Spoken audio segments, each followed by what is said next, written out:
board. Yeah, we can do that. Well, let me give it another 60 seconds or so. I know we're waiting on a couple more individuals. What's poppin'? Nice chat, David. Could play the song. Tell you right now.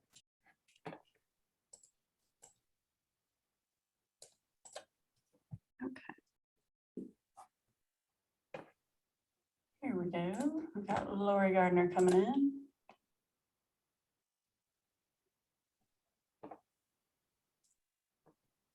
Hello, Lori Gardner. Thank you for joining us.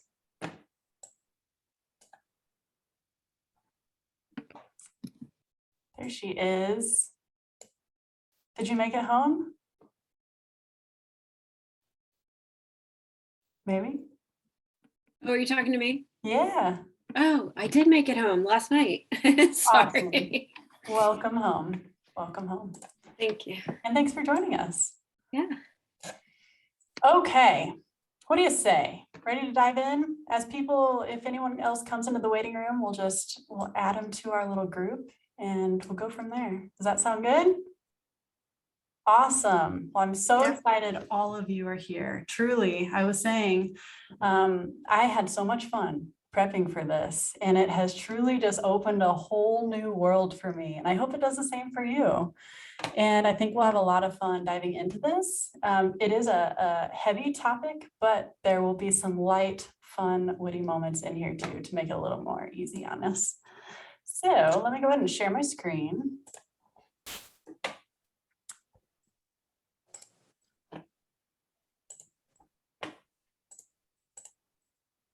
Okay, can we see it? Yes. Got the slideshow?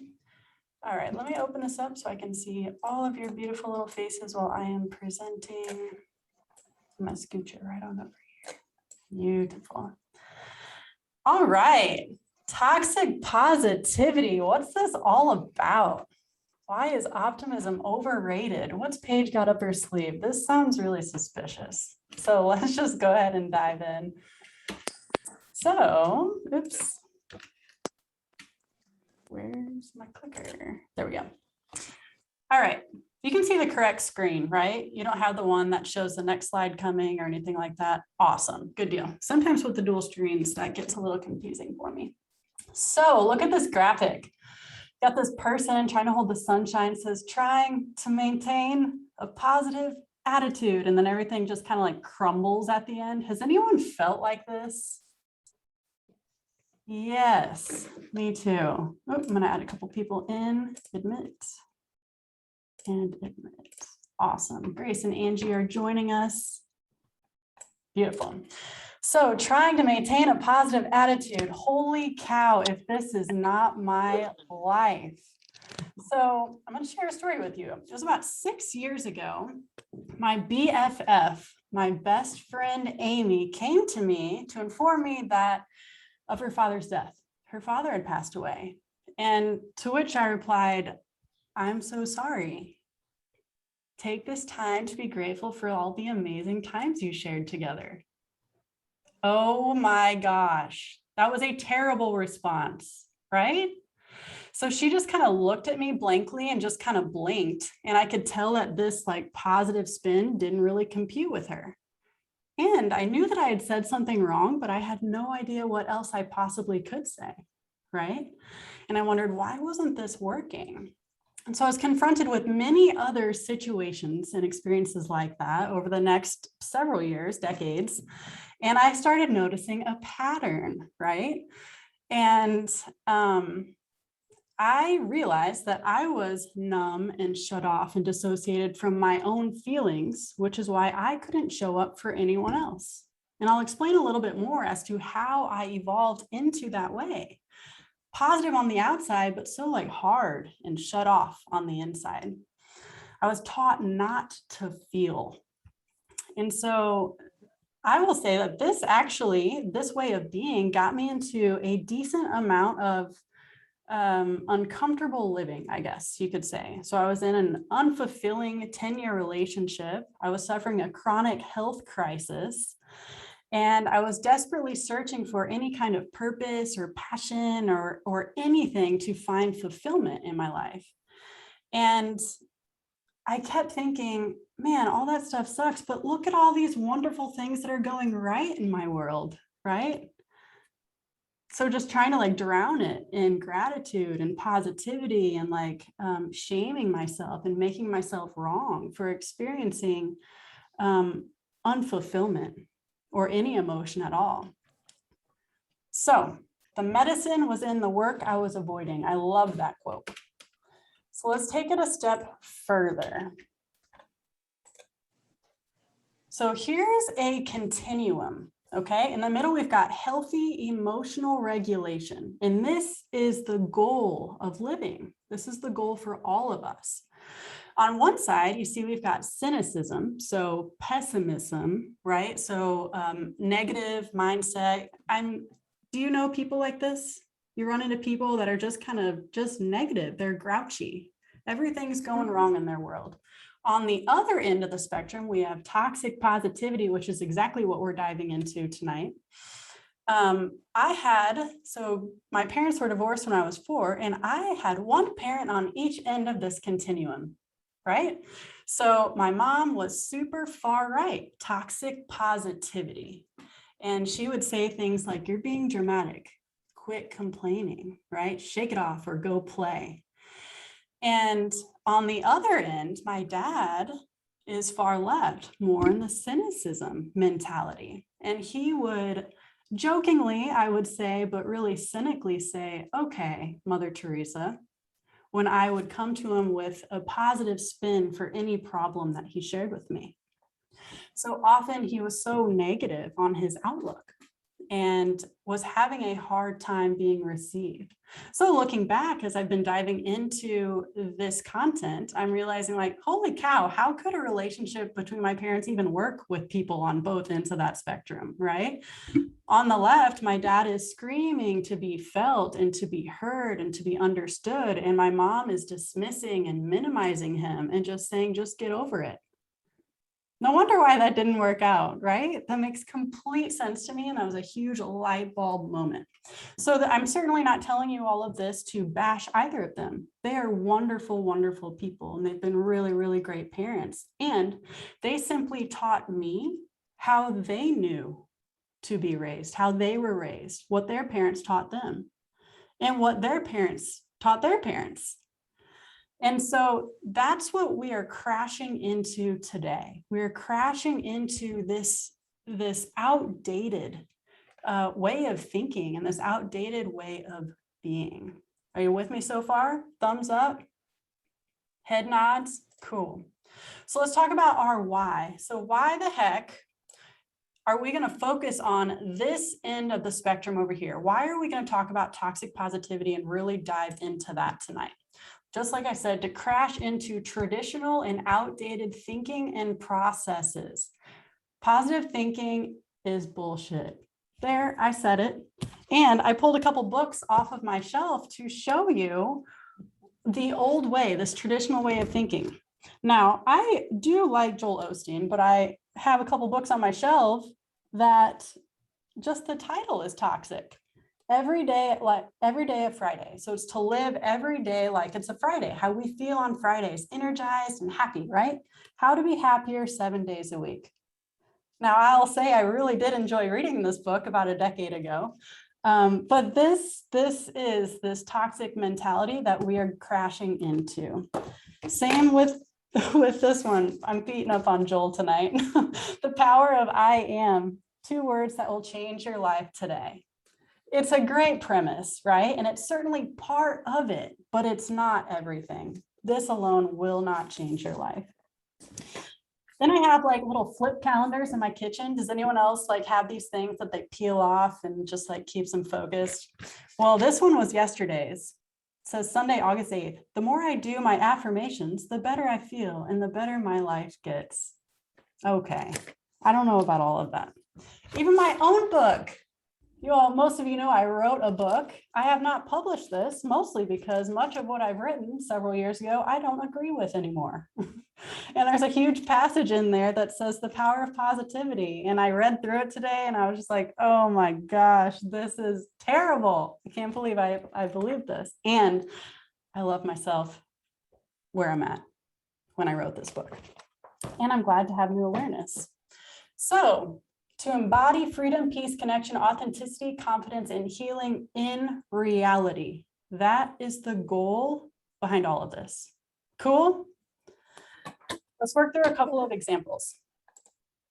So toxic positivity, what the heck is it? How about this one? Just focus on the positive. Obviously, these are really dramatic instances, but you get the idea. They're almost comical. Just speak goodness into existence as you're falling off a cliff. Have you considered taking up yoga? This cracked me up. Last one. This is the best. Maybe you should make a vision board. So good. So good. Okay, let's put some words behind this. Toxic positivity is an obsession with positive thinking. It's the concept of looking at the bright side and keeping a positive mindset in all experiences, even those that are profoundly tragic. Okay, does this make sense? Yeah.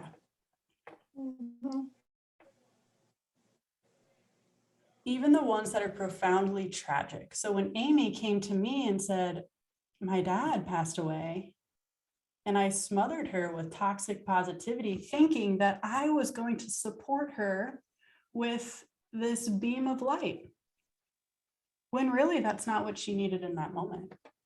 That was toxic positivity, absolutely. And I learned much of that, as we know, from the household that I was raised in. So let's continue on here. Hard truth, it says, how much of your positive mindset is actually just emotional avoidance? Emotional avoidance, avoiding anything that is negative or could possibly trigger negative emotions or negative feelings. Can anyone relate to this? Yes? So good vibes only. Don't worry, be happy, think positive. All of those are toxic positivity, right? They are encouraging us to ignore all the bad stuff, the bad vibes, when really that's the stuff that needs to be addressed. Toxic positivity ignores reality, okay? Life is full of grief and loss and sadness and anger and everything else you see on the screen, shame and betrayal and embarrassment and hurt and failure. And so if we leave those things, cover them up with positivity instead, look at the bright side type of mentality, then these emotions are quite literally, they remain unprocessed and they live within our body. They sit in our tissues and they marinate in our cells. We get all gunky on the inside, right? So this can cause serious havoc on the physical and emotional body.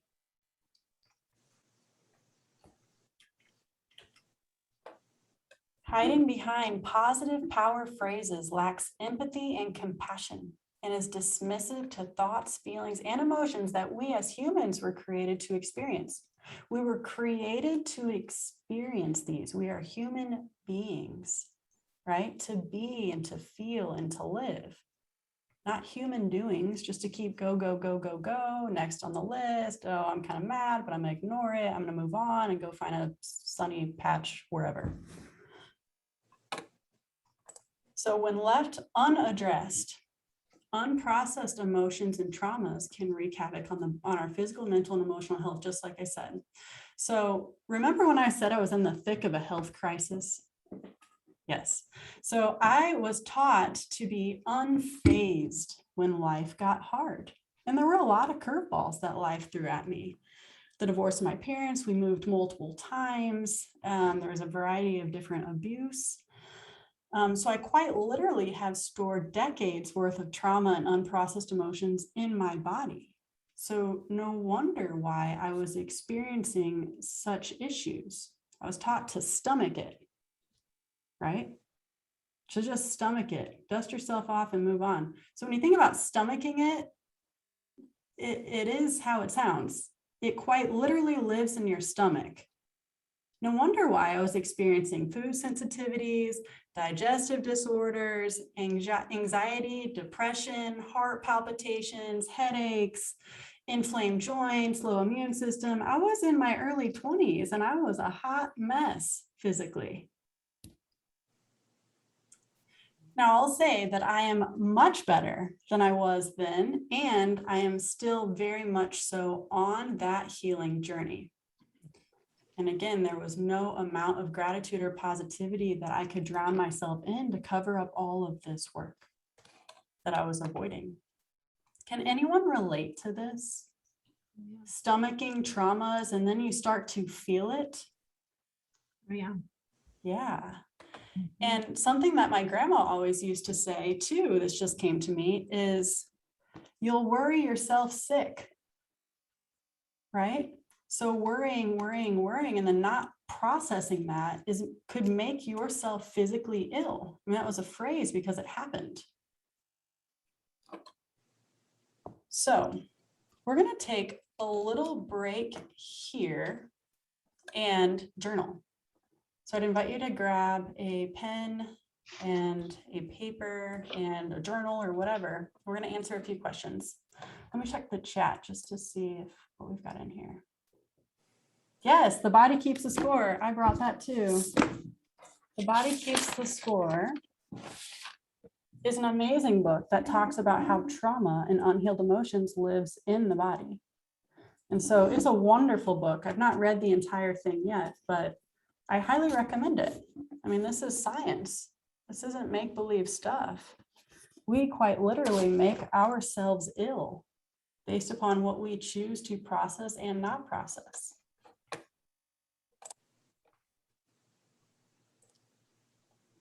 So here's some journal questions for you. First one, when have you experienced toxic positivity? With whom? Maybe it's been with yourself.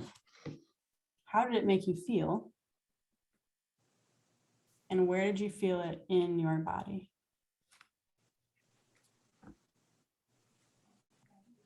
So I'll give you a little bit of time to process these. Really sit with them. Really allow yourself to feel and lean into and breathe with these questions and making all of it okay. Whatever comes through your pen and onto that paper. Okay. So I'm going to go on mute. If you have any questions, feel free to come off mute and just ask. We're all here to learn together.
We'll take just a couple more minutes here.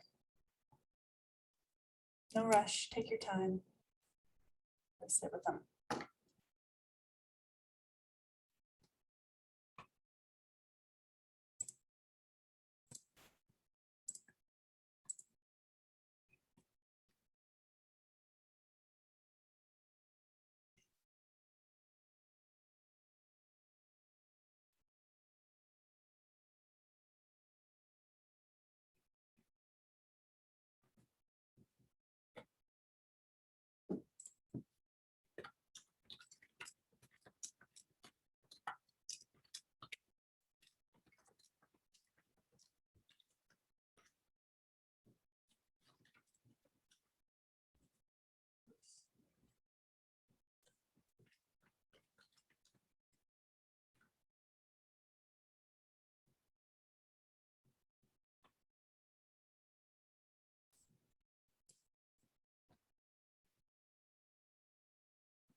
Okie dokie. Are we doing good? Are we ready? Okay, great. Awesome. I'm going to stop sharing for just a moment.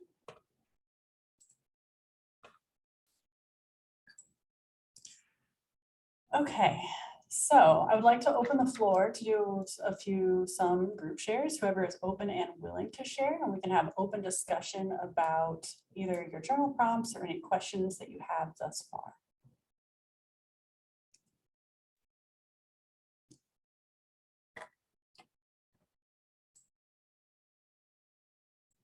What have you learned so far? What has been a realization for you?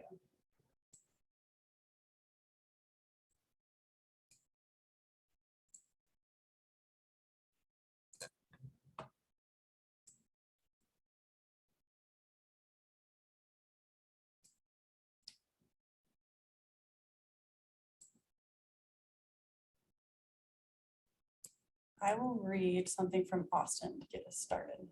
So he typed in the chat. He says, I can't help but think of my friend's definition of self-confidence as it relates to this.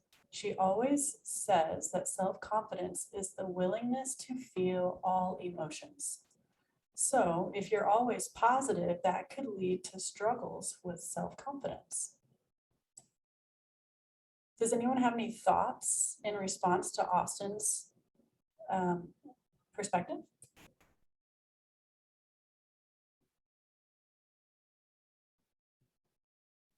Can you repeat that, Paige? I could not hear it very well. Yeah, Thank you. absolutely. It says, I can't help but think of my friend's definition of self-confidence as it relates to this. She always says that self-confidence is the willingness to feel all emotions. So if you're always positive, that could lead to struggles with self-confidence. Thoughts? Perspective?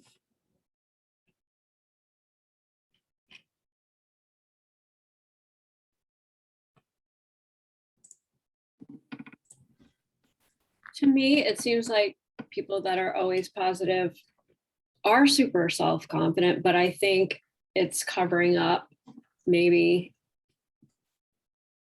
other things that maybe they're not allowed or don't allow themselves to feel. I feel like in my situation, I was the one that was always putting the positive spin on myself in general. My parents are both pretty cynical, so that drove me crazy and still drives me crazy, but both ends of the spectrum are difficult. So yeah, I feel like for me it's hard to express being upset, because then that means like I've lost control, or oh, she's not in a good mood, or what's going on. So I don't know if any of that made sense. I just kind of talked in a circle, but It makes absolute sense. And I loved how you said that it covers up something else. right? Often we are hiding or we are running from, we are denying parts of ourselves that we don't like or maybe don't accept or maybe weren't made okay in our household, however we were raised, right? And I also loved how you said it makes us feel a certain way to express emotionally. And what the word that came to mind was weak, right? We don't want to look weak or too Right. emotional. Yeah. Thank you for sharing. Who else has something to add?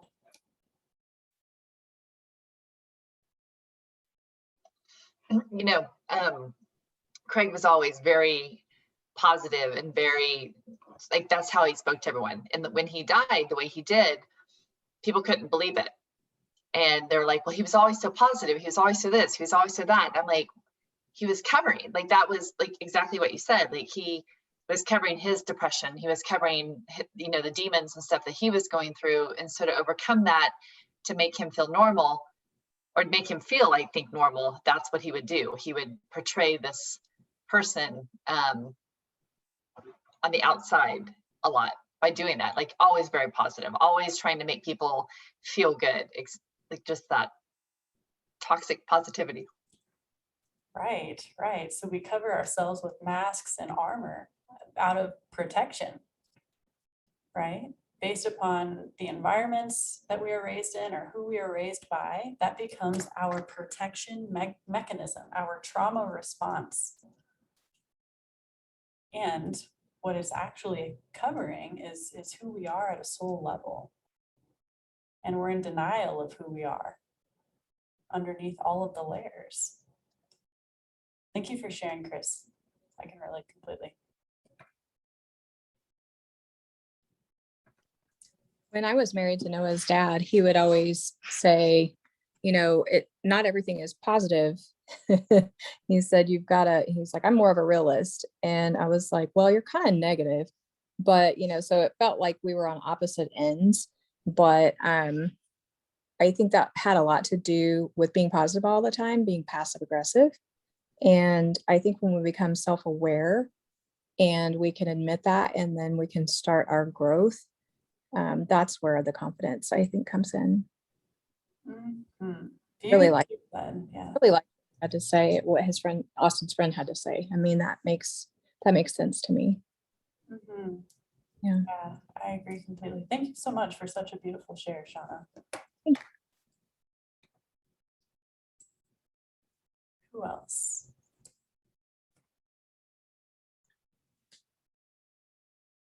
Paige, I had another element to add is this toxic positivity often takes the form and shape of humor, making jokes to cover up our pain, right? We see a lot of very famous, funny people, right? Cover up their pain with their silliness, with their comedy. Brilliant. Robin Williams, Chris Farley, Richard Pryor. The list goes on and on and on and on, right? I certainly have done it for sure, right? Covered up. Yeah. Yeah. Thank you, brother. Thank you, Austin, for chiming in. Brothers got to hang. Also, too, one other thing, you often see the reporter go to the neighbors after they find out that this guy has been a serial killer. And what do the neighbors always say about the guy? Well, he was always so nice. He was always so quiet. We didn't have any idea that there were 17 bodies in his basement. But that's very true, is the comedy. And, you know, that's the first person, when you started talking, I was like, Robin Williams, like he was good at that. Like there's a lot of Chris Farley, and like our favorite ones that died of either suicide or self-affliction or, you know, whatever they did. I mean, but a lot of them, they were so depressed, but you're right, comedy is a huge one. And I feel like too, like one of the slides was talking about empathy. And it was funny, I learned this through my accident. When people would say things to me, trying to be very positive about everything, it made me feel like shit as a person. I mean, it made me feel horrible. And I couldn't figure out why someone would say something to me in a positive manner. I'm like, God, that made me feel awful. And I had a guy one time, I was in the grocery store and I was still in my brace and crutches and everything. And he looked at me and goes, God, that sucks. He goes, I don't know what happened to you, but girl, that sucks. And my whole life, I mean, I felt so lifted and so relieved. I'm like, what the hell? He just told me that sucked. And it was the nicest and most positive thing I'd heard from anyone. And it was crazy to me. So I learned that, and a friend of mine, husband died, and my girlfriend was going to the funeral, and I said, tell her it sucks. Just tell her what she's going through sucks. She goes, I can't do that, Chris. I can't. That's not nice. I go, okay, but I'm going to tell you that got me through Craig's death, and that got me through my accident. So she calls me up next day. She's laughing. She goes, you're never going to believe this. And she's like, but I'm like giving her a hug, and she looked at me and she says, I don't know what to tell you. And my friend's who husband died said, she goes, this just sucks. And Kayleen just looked at me, she's like, Chris told me to tell you this sucks, but I didn't believe her. But she said that was more positive for her to just to have that empathy, or just to not be so positive about it, because it's just, you learn kind of by experience. But I was reading on one of your slides, and I'm like, I totally resonated with me. That is amazing. For a phrase so negative can make someone feel that was the most positive thing that I've ever heard. If that's not crashing into traditional like mentality, I don't know what is. That's amazing. It's amazing. And I love that you're able to have an experience like that, to where you had that awareness and awakening. Thank you for sharing. Hey, Paige. Yes, Austin. I'll try and share. I'm a little under the weather, so my voice kind of cuts in and out. Sorry, everyone. That sucks. And so I hope you feel better. Thanks. So I work for a British company, and they've always had a pretty toxic positive culture, but because it's British, it's also really proper and formal too. And it's interesting because they've been trying to, it's also a very legacy company. It's an old company, and they've been trying to bring their culture into a more modern time. And I've always really struggled with that, but my newest manager is somebody who's been working to change a lot of that. She's like the first person I went to when I was having like depression issues, and so I've kind of dealt with it for 6 years, and now we're just getting to a place where we're trying to improve it, but it's a very strange culture. Thank you for sharing, for one. And I'm sorry you're under the weather again. That's okay. I can understand how that environment could possibly feel very suffocating, right? When you're just trying to feel and you're being told that everything's great all the time around coworkers and with your leader and your boss and managers of teams and things like that, that can feel very unsupportive and suffocating. Yeah, it's just it's not me. So it was just interesting, but I think it's changing for the better. I think they're trying to get away from that toxic positivity. Yeah. Thank you for sharing very much. Yep. Okay, do we feel complete on the shares? Is there one more? We ready to roll on?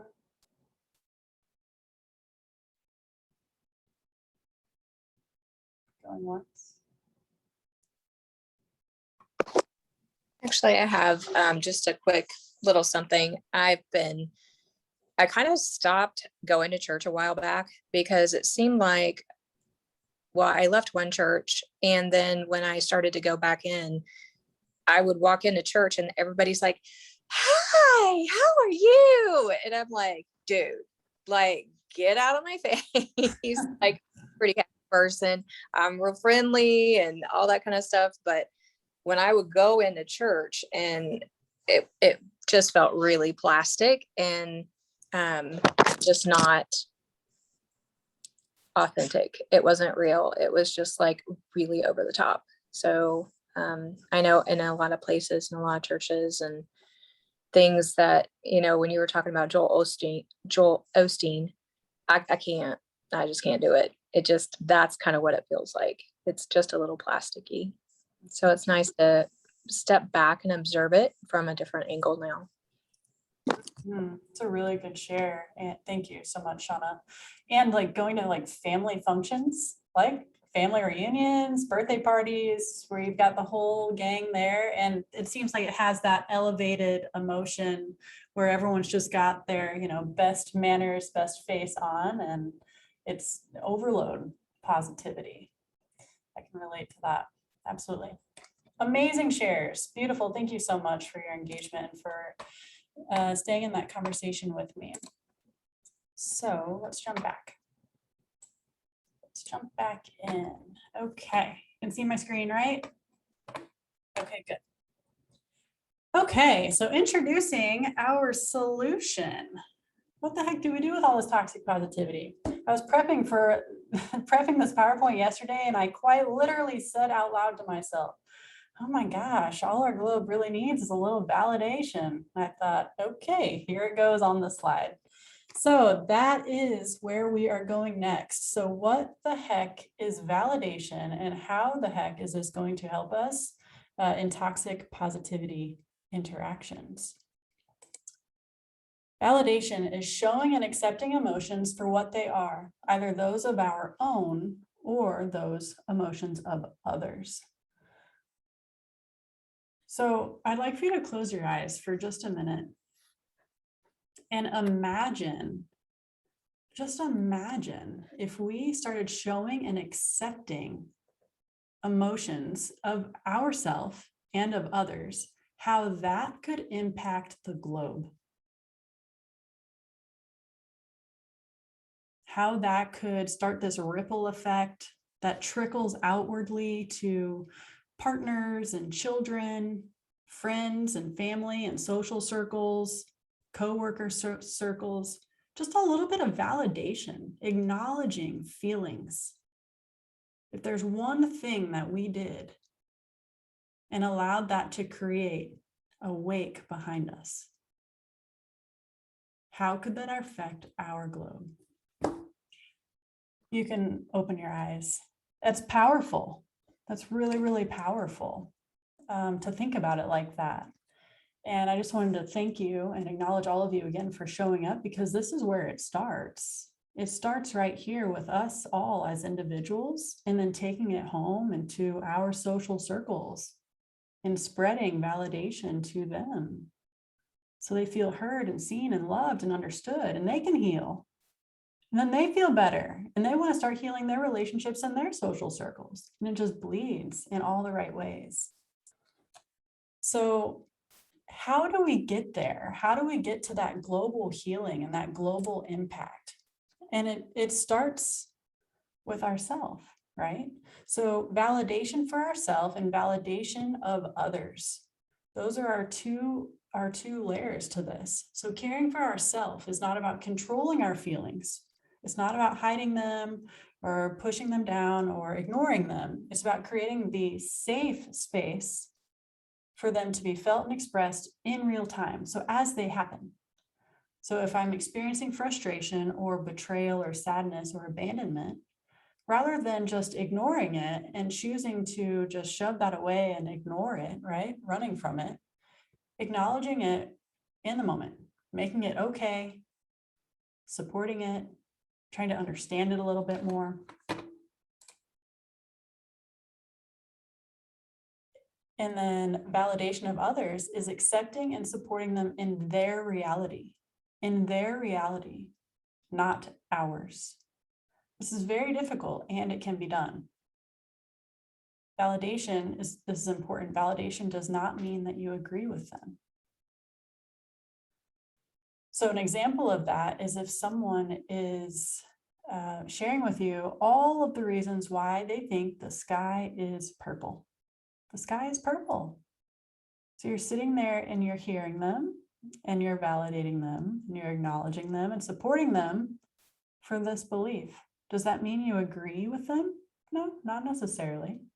You might think the sky is a different color. So accepting and supporting them in their reality. This is extremely important. When we think back to that interaction I had with Amy when she shared that her father had passed away, I was not accepting and supporting her in her reality. I was not validating her. Okay. So we're going to move into some examples of how to validate ourselves and then how to validate others. The first one, validating yourself. I love this image on the right, this graphic. So inner child is on the right. And when we think about like healing past traumas and emotions, often we are healing a different version of ourself.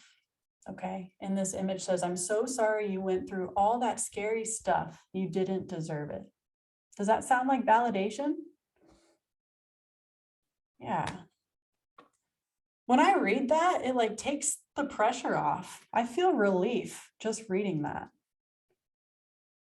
It makes me want to take like a sigh of like, okay, this is okay. This is all right. So validating ourselves offers an opportunity for recalibration. Recalibration, saying it's okay. It's okay to rest. It's okay that I didn't get it right this time. It's okay to try again. It's okay to not have everything perfect.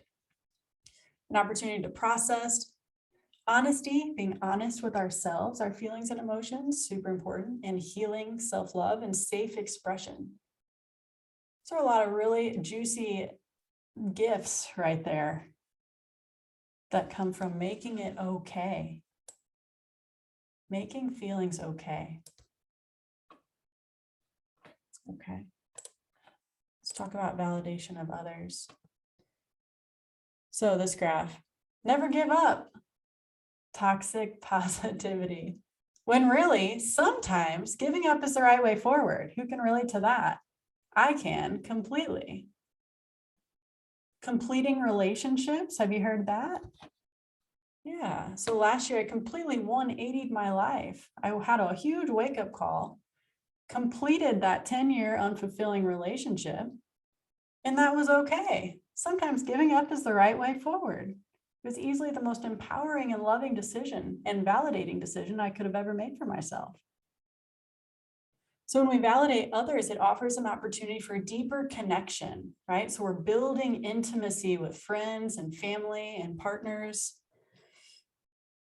An opportunity for authenticity and vulnerability, honesty, healing, and love. Honesty, healing, and love. Really, really, really good stuff right there. Okay. How do we validate? What the heck? How do we bring that to life? How do we put that into words? And we'll certainly expand on this. But if you forget or don't know how, you can always start with these two words. It's okay. It's okay. Whether you're having a total meltdown or if someone is having a total meltdown in front of you, things that you can say, just start saying, it's okay. It's okay. It's okay. It's okay to feel this way. I get it. I see you. I hear you. I can understand that. Now, it's important to note if you say, it's okay, it's not that bad, that's not at all validation, right? That puts us right back to toxic positivity. That second part of the phrase, it's not that bad. Right? Do you see how that completely deteriorated? It's okay. So if we leave it at it's okay, period, that's a really, really, really great place to start. You can also say, how can I support you right now? It's one of my favorites. Okay, for this list, I'm not going to read them. I'm going to let you read them. The first time you read them through, I'd like for you to read them as if you were speaking them to someone else. And then when you're complete with that, I'd like for you to read through the list again as if you are speaking to yourself. Okay, I'll give you a few minutes to let this marinate.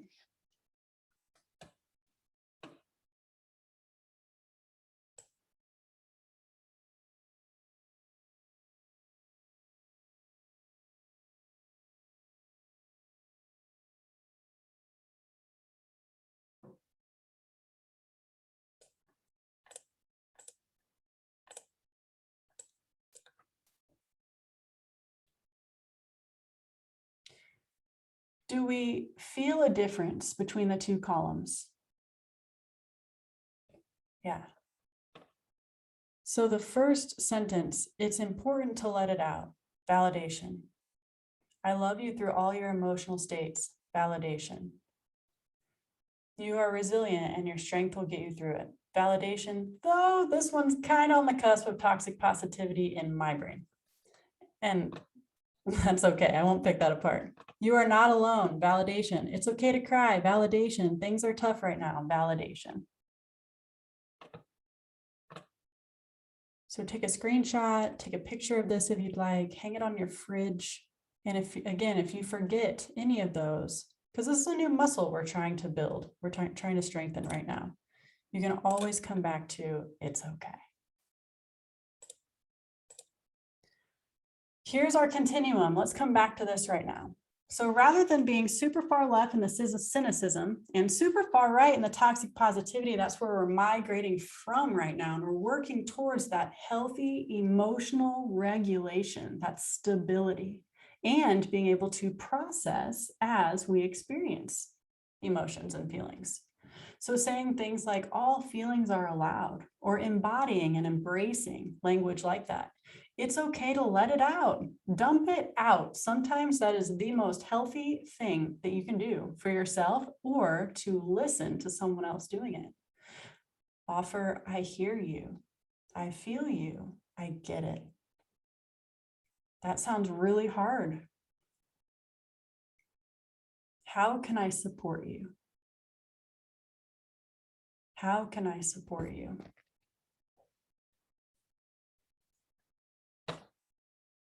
So this is the goal right here. We're working towards this emotional regulation. Okay, we're going to take another break for journaling. Question 1, what is your experience with validation? Have you had it? Do you know what that feels like? Maybe you've never had it. How could it feel in your body? What sensations could you feel? Where do you think you would feel it? Where have you felt it? How could validation change your current relationships? Spouse, children, parents, mother, father, coworkers, boss, manager, friends. And then lastly, how could the validation of yourself change your relationship with yourself?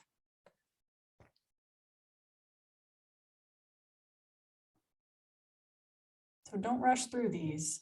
Take your time to answer these questions and really sit with them and see what comes up. Feel it all. I'll give you a few minutes here. If there are any questions, feel free to pop off mute. I'd love to offer clarity and help you through this exercise.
wait just a couple more minutes.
Okay.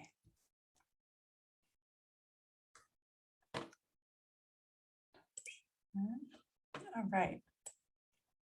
So I'd like to open up the floor again. What is your experience with validation? Who would like to share?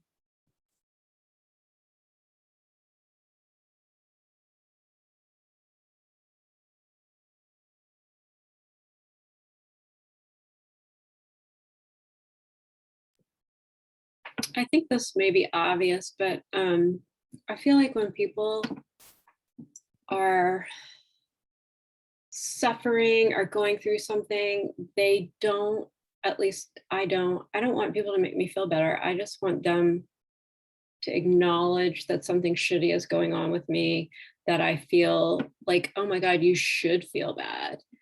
Because I don't, like, I start off like, maybe I shouldn't feel bad about this. And then, well, no, hell, I should feel bad about this. And it helps when someone just acknowledges that, just says, yeah, that totally sucks. That's all I really need to hear.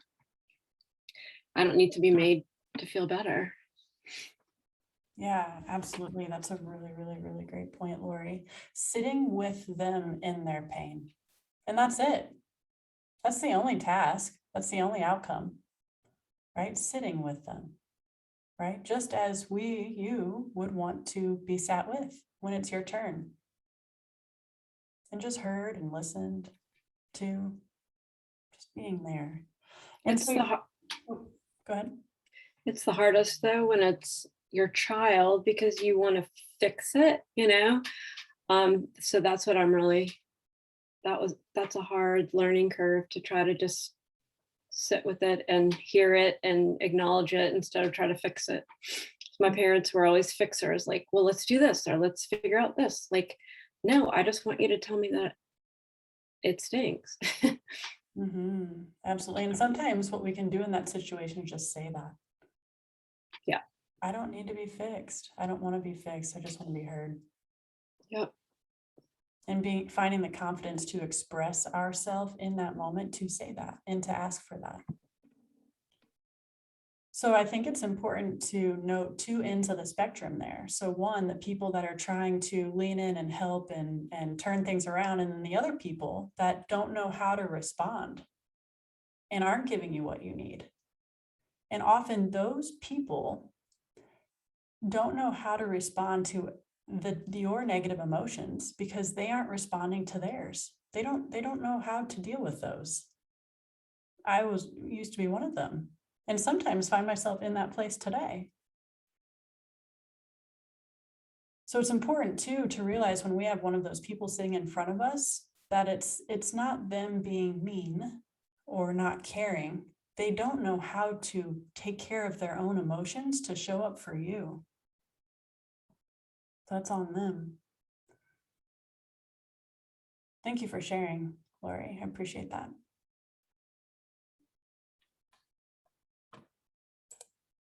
Who else?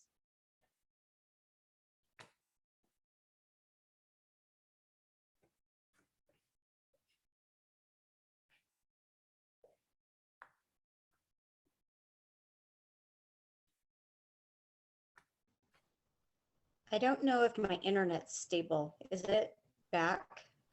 Is it okay? Okay. I kept coming and going. It kind of brought up a couple things. One, which Lori and I have talked about, is in speaking with our kids, and everything, kind of the transition, especially with our kids becoming older and all of that, and how the conversations have changed. But I definitely feel like going through mastermind and everything, I've grown enough to be able to listen differently, more authentically to my daughter, and be able to respond in a healthier way myself, because I know where my triggers are and everything. So our conversations have been much better and on a deeper level and everything. And I believe she feels validated because she's bringing up deeper topics, and everything, on her own, without me asking questions and stuff. One thing that it made me think is that, where my parents were good parents in so many ways, they were kind of absent. I'm really busy with my brothers and everything, and I was the third child and kind of forgotten. And so now it's kind of overkill. I can't do anything wrong at all now. And it's not authentic. That's how it feels to me, is it's just constantly, everything I do is good. You know, and I don't want to try to make up for the trauma my daughter has had in her younger years by overkill now. And so I want to avoid what I'm seeing my parents do now. And so all of a sudden I caught myself when we were writing these things out, that I realize what especially my mom is doing. And I haven't seen myself do it with my daughter yet, kind of that parenting out of guilt. But how do you avoid that?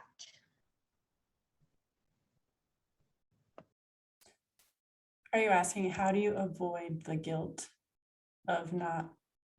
Yeah, like not necessarily like just being like my daughter's cheerleader or whatever, but I feel like often having to be positive all the time instead of realistic.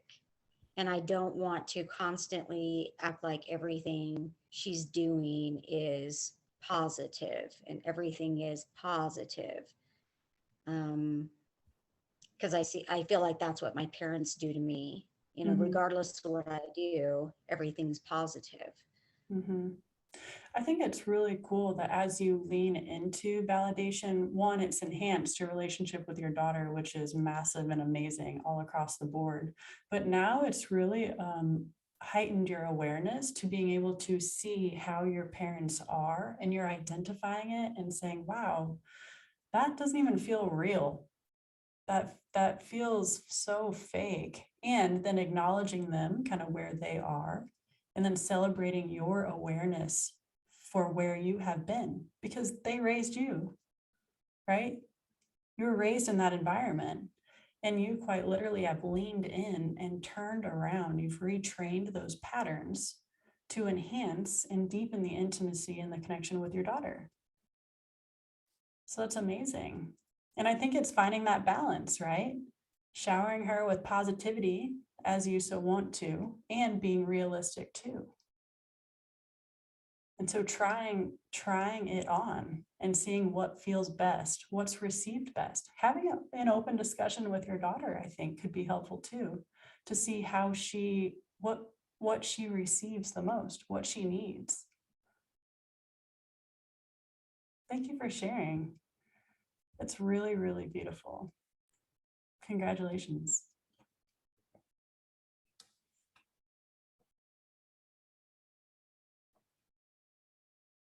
Something I will add to what Lori just said, as far as, because we are taught in our American societal narrative to be our cheerleader for our children, to do whatever it takes to ensure that their life is worry-free, right? And to coddle them and to swaddle them and to discipline them when they're young. And then when we're dealing with shame based on decisions that we've made or circumstances or whatnot, we tend to then overcompensate, right? As Lori Gardner said. One thing that I recognize and may be helpful is this idea of mimicking. So if your daughter comes to you and she's having a shitstorm of a day, that you mimic the shitstorm, okay? Not woe is me, that sucks, yeah, the world is, F to the man, necessarily, but it is mimicking her mood. And that's how you can identify that toxic positivity or the cynicism, right? So mourn and celebrate together is one. So to mimic her downside and also to mimic her celebration. So when she's coming to you and like, oh my gosh, Bob, can you believe what happened? Oh my, this is the best amazing thing. You're like, oh my gosh, I'm so excited for you. That's amazing. That must feel tremendous. Tell me more. Tell me more is another one. Tell me more, tell me more, tell me more, tell me more. People love to talk. Okay.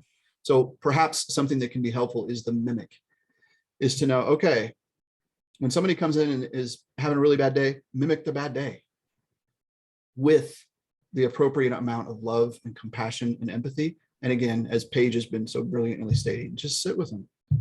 Just sit with them, no matter what the mood is, if that's helpful.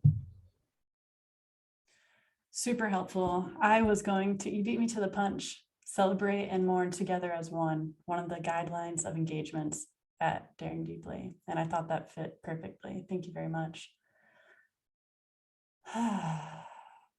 So good. Grace Setterberg, are you with us?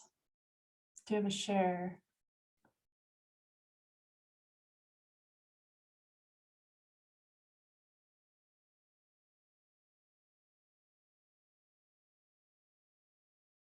Maybe not. What about Kelly? Anything to add here? Thoughts, awareness, your experience?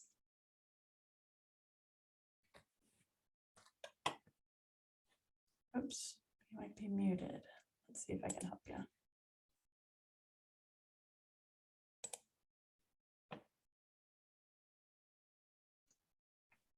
Here, is that better? Yes. Okay.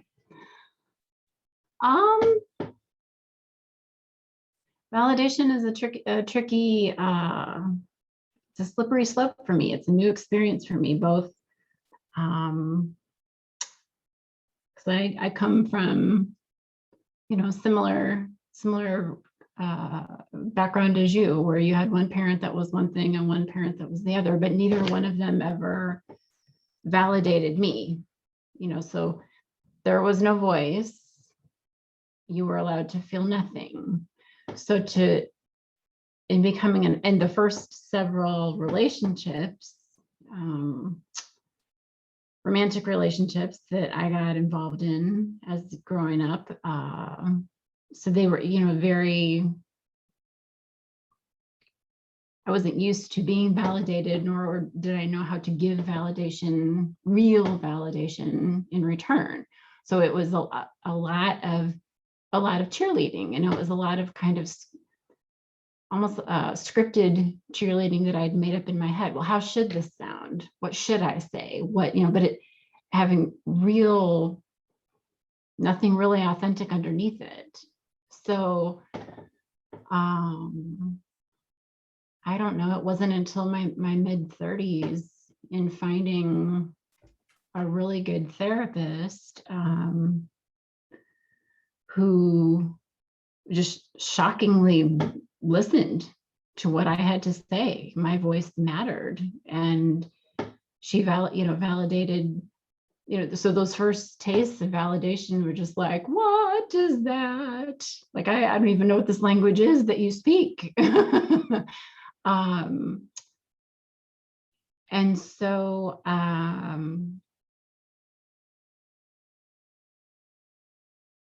so there are times when, in present day, even when I am I'm learning very much about feeling my own stuff, like really letting myself feel my own stuff, which then of course, you know, you peel back some of those layers. Well, that allows you to really feel where someone else is.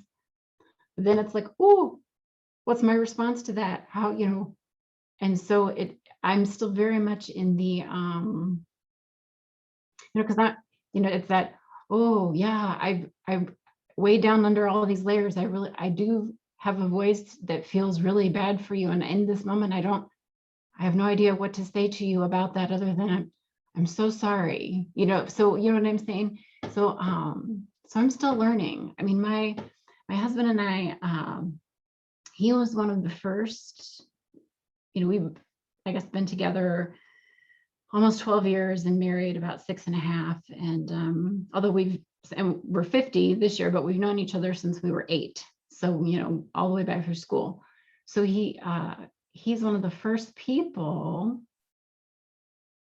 that in him doing all of his work over the years has been able to really hear me and receive where I am and validate where I am. And so it's kind of taught me to reciprocate.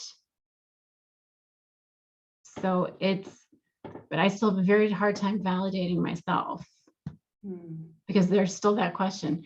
Well, does it really matter? You know, but of course it matters, you know, because like, you know, toxic positivity, it's like, I'm recovering from a foot surgery, which was the result of an injury. And then there were some post-surgical complications that were life-threatening and very serious. And so I've heard a lot of oh, well, it could be worse. You'll get better. Life is tough, but so are you. And I got that in a card. So I had a family member send a card to me that said that. I seriously had to put it in a drawer. So, and it's like, no, I just need somebody to say, you know what, girl, you are sitting in the middle of a shit pit and it's hard right now. And it sucks. Like, you know, like you said, it sucks. Do I know that it will come to an end? Well, sure, I do at some point. But, you know, like David said, when you're in the middle of a shitstorm of a day, you know, the loud dancing cheerleader, not what you need at all. So, you know, you need the guy in the grocery store. Oh man, that really sucks. Thank you. Yes, it does. Thank you for noticing. So yeah, I'm learning all angles of it, which is why I think just the title of this, it was like, yes, hallelujah, somebody gets it. So yeah. Wow. For those of you who don't know, Kelly is my second cousin. Yes.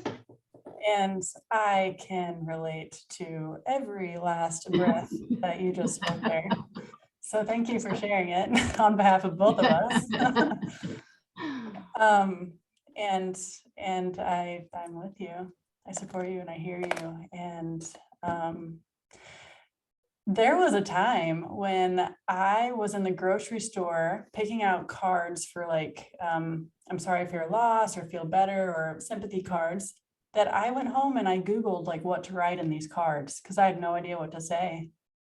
Oh my gosh. And so when you Google, like, what do I say in a sympathy card? It's exactly what you said. I know this is tough, but so are you. It was all that stuff. That's what I wrote in there, right? And there's a couple different components to that. One, I just didn't know how to feel, like you said. I didn't know how to feel and then help others feel or support them in their feeling. And then two, it was just purely just covering it up, hiding behind words that feel positive. Right. Thank you for sharing. Okay. David Lee, would you be open to doing a little role play to kind of bring this to life, put some meat on the bones a little bit? Would that be all right? Role play, you say? Oh, God. Let's roll.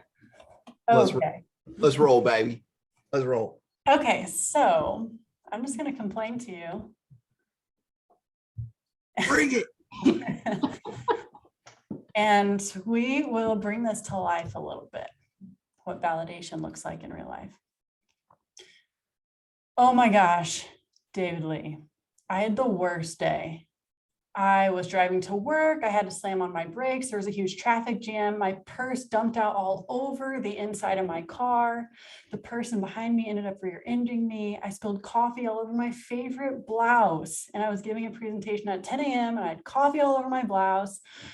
The presentation didn't work. My computer died. My boss got really mad at me. I got fired on the spot. And now I'm just really upset. What do I do? That sucks. Oh my gosh. That sucks. Okay, that all happened today. That is a day. Oh my gosh. I can completely understand why you're frustrated, why you're upset, all those things happening. It's one thing for those things to happen over a couple of days, but one day that sucks. And oh my gosh, I feel your pain. I have been in those situations so often, so often. I hear you, I feel you, I understand you. Tell me more. Tell me what you're feeling. Tell me what's really underneath all that.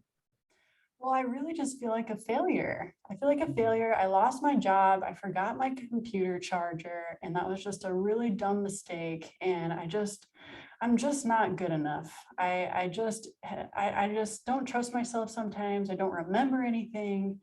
And then now I have to deal with this car that's damaged in the back. And I don't know. I just feel like I had the worst day. Yeah, it sounds like the worst day. Sounds like a horrible day. I totally get it. Oh, that sucks. Huh. My goodness. How can I support you right now in this space? How can you support me right now in this space? Thank you for asking, by the way. You're welcome. I really just need a hug. How about 3? Okay, I'll take 3. Thank you for listening. You're welcome. Thank you for sharing. You're welcome. That makes sense? Is that a good example? Can you see that happening in real life with people in your circle? Kind of, maybe.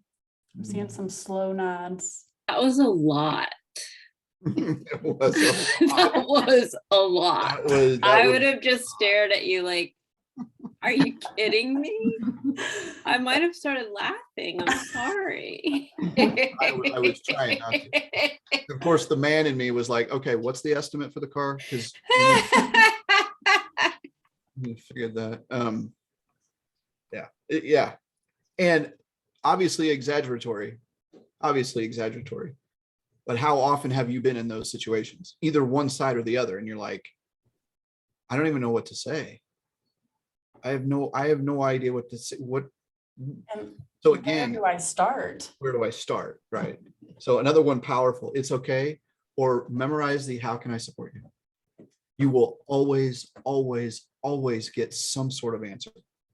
Right. And by the way, if they say, I don't know, here's a little trick for you. Coaching 201. What if you did know? What if you did know? Yes, we've used that on some of you. Some of you are smiling right now. Like, I hate it when they do that. It's the worst question. It's the worst question, right? I don't know. Every time. What if you didn't know? Yeah, beautiful. Really good. Make sense? Good on that? Okay, cool. We're going to share one last time. Okay. Let's move into some, yes. Julia had a question. I want to make sure. She said, I felt like a failure. Could you simply say you aren't a failure? You just had a bad day. Or you can say, I can understand how you might feel like that right now.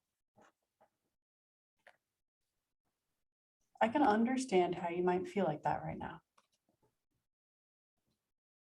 Anything else to add on that, David? Yeah, that's powerful. I think what Paige is illustrating there is you're not telling her she's not a failure. Okay. It may not sound like it, but that's a disagreement. And when we hear a disagreement in the middle of a shitstorm, it feels like we are being ganged up on.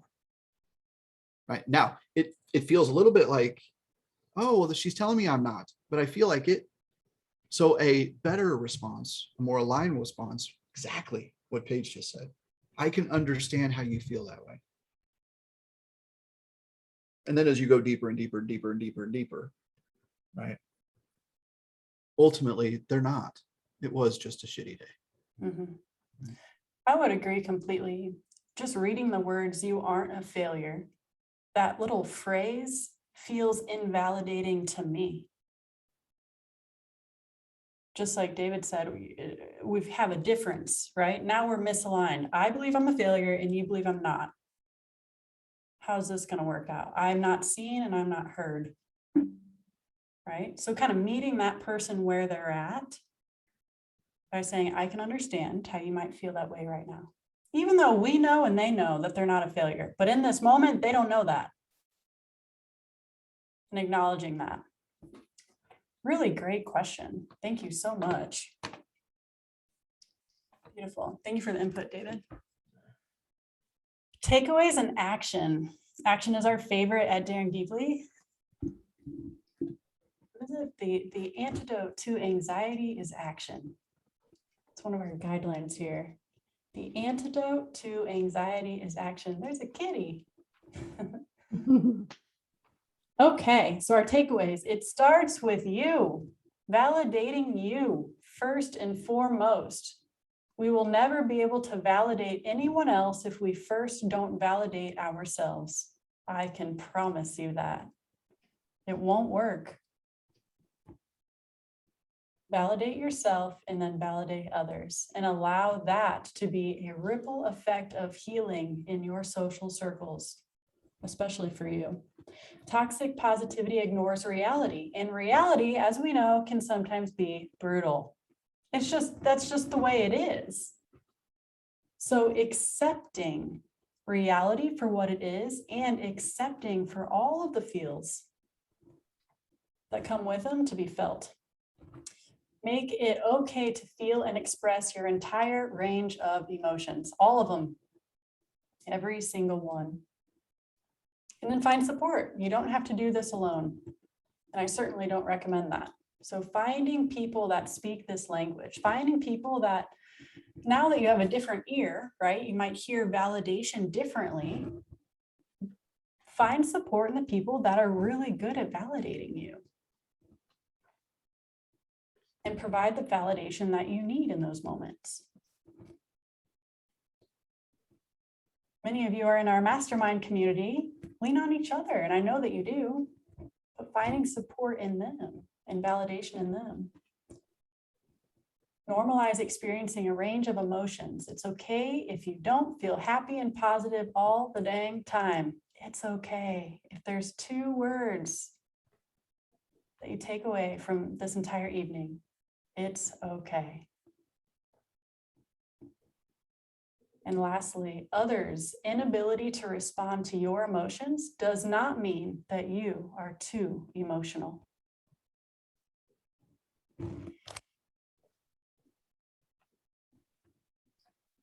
Kill them with kindness, Lori Allen says in the chat. In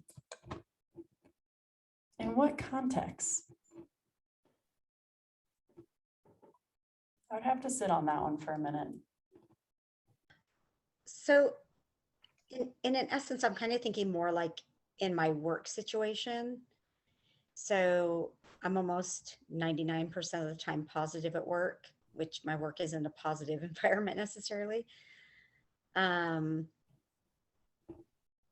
sometimes it's to alleviate the stress of the environment. And sometimes it's because people are just not nice. And so it's just to be nice to them.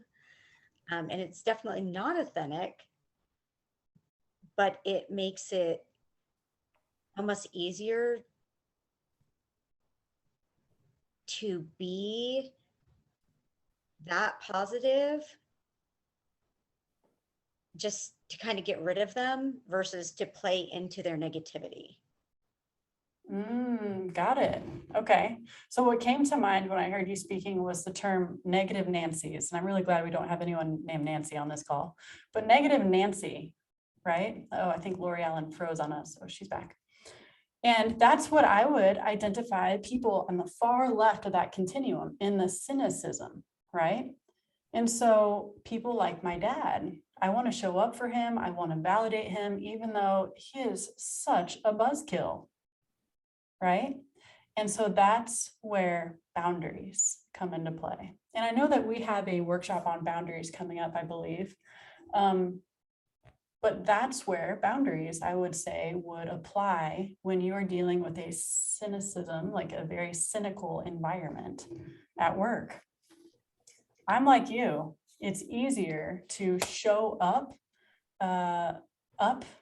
right, alive, like positive and bright and optimistic, and just to kind of like paint a pretty picture. But at what expense? What is that costing you? If you're showing up inauthentically every single day at work to appease other people and make the situation easier, only you can be the judge of that. Really, really good question. Yeah, Paige, Julie in the chat, I think this is really good. Kill with kindness versus lead with love. Right. I think really the filter in which to look through this is authenticity. So if you're leading your day, Lori, with positivity for a very cynical environment, and you're doing that because it's truly who you are, not because you're trying to make awful things good, but you are being who you are. You are leading with love. I think that's really, really powerful, Julia. Thank you for sharing that. Yeah, I agree completely. Beautiful. And Grace says, their response is not my responsibility. Yes. Yes. Jackpot. Bingo. Beautiful. Thank you, Grace. Okay.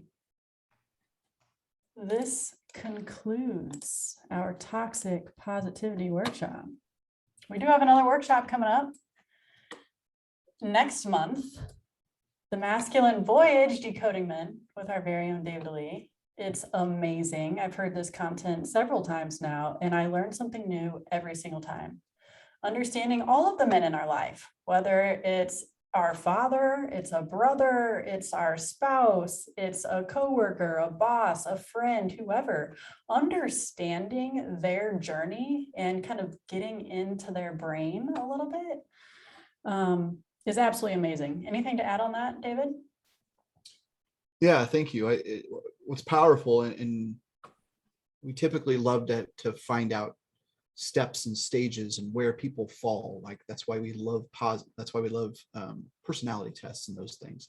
So what we're going to unpack is the masculine voyage, the 6 stages of the masculine voyage: the beloved son, the cowboy, the warrior, the lover, the king, and the sage. And I would invite you to come, invite your friends, men, women. For men, oh my gosh, helps us identify where we are and where we lost out as little boys, as teenagers, and how we can reinvent ourselves and truly understand who we are. And for all the women, this, I promise you, will provide you insight inside the human man in ways that you have never considered. It is incredibly powerful. It's one of our most powerful and popular pieces of content. And I invite you to join us September 20th. So that, by the way, that registration is live right now. So you can sign up for that right now on the website.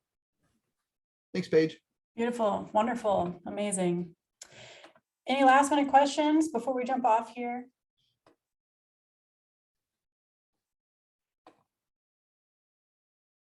Thanks for the hand claps, Austin. I see you. I appreciate you being here, even though you've been ill. Take care.